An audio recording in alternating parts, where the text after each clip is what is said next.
Toyota has knocked it out of the park, and this is a lesson for all automakers. Now, I do feel a bit conflicted about this news, and I'll explain why at the end of the video. But first, let's talk about how Toyota has knocked it out of the park. Earlier this week, Toyota reported their 2024 fiscal year results. You see, Toyota's fiscal year was from April 1st, 2023 to March 31st, 2024, which means that as we see here today, Toyota is officially in their 2025 fiscal year, which is truthfully something I've always found to be a bit confusing, but that's neither here nor there. Now, all of this data that I'm about to go over has been converted from the Japanese yen to the United States dollar. Now, in fiscal year 2024, Toyota sold 9,443,000 vehicles, which was an increase of 621,000 units compared to the previous year. They also reported $311 billion in revenue, which was an increase of 21.4%. Net income nearly doubled, going from $18.2 billion last fiscal year to a whopping $34.1 billion in 2024. So while revenue increased by 21.4%, income, so profit, increased by 87.4%. That's insane. One thing to note is that Toyota really does need to up their PowerPoint game,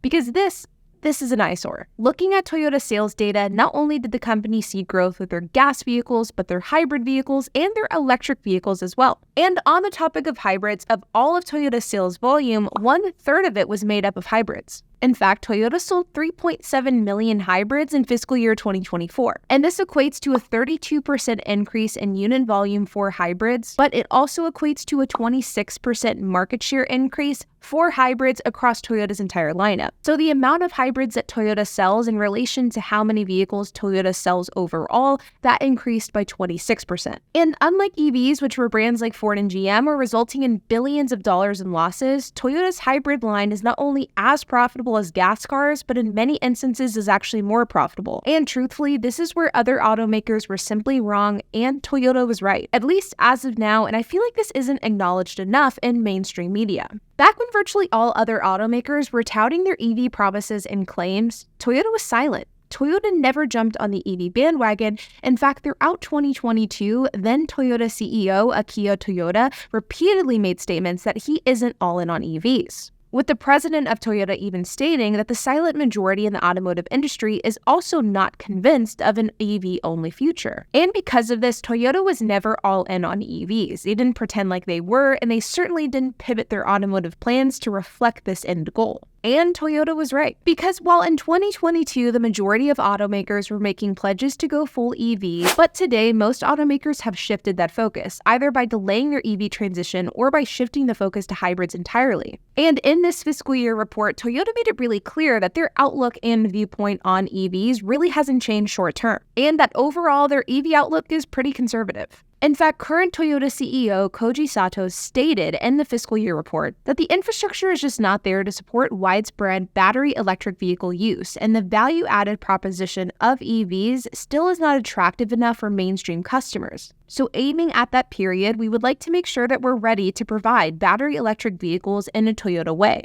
Now, this is interesting, but truthfully really isn't anything new, because we knew that this is where Toyota stood when it came to EVs. But when it comes to this fiscal year report and why it was so record-breaking, there really are a few reasons. Number one is the fact that Toyota has finally normalized their production, which was a 3 to 4 year journey. But another major reason is because Toyota is one of the few, if not one of the only automakers that has really stayed the course to their original plans. Toyota never gave in to the pressure to expedite their EV plans, so they never had to shift focus away from their plans to develop that EV strategy, which meant that they also didn't have to shift their focus again to develop a plan B whenever EVs really began to not pan out. But this means that whenever other automakers were shifting their focus from gas to EVs and then to hybrids, Toyota was really able to hone in on their focus that they had all along, which was to build up inventory, produce hybrids, and overall improve their lineup. And truthfully, this worked, and it resulted in a record-breaking fiscal year that blew almost every other automaker out of the water. But here's where I'm conflicted. Now, if you've seen my channel before, then you know that I'm a big Toyota fan. But I'm not gonna lie, these profitability figures leave a bit of a bad taste in my mouth. Well, I guess I shouldn't say profitability figures, but instead how Toyota got to this level of profitability. And the way that Toyota did this was going from a great brand with great reliability for the average consumer to truthfully becoming an incredibly expensive high-end brand. Because over the last few years, Toyota pricing for some of their vehicles has just gotten out of control. I mentioned earlier that Toyota revenue grew by 21.4%, but profit increased by more than 87%. And so on every single dollar that Toyota brings in, they're making more profit off of that dollar. And who's paying that extra cost?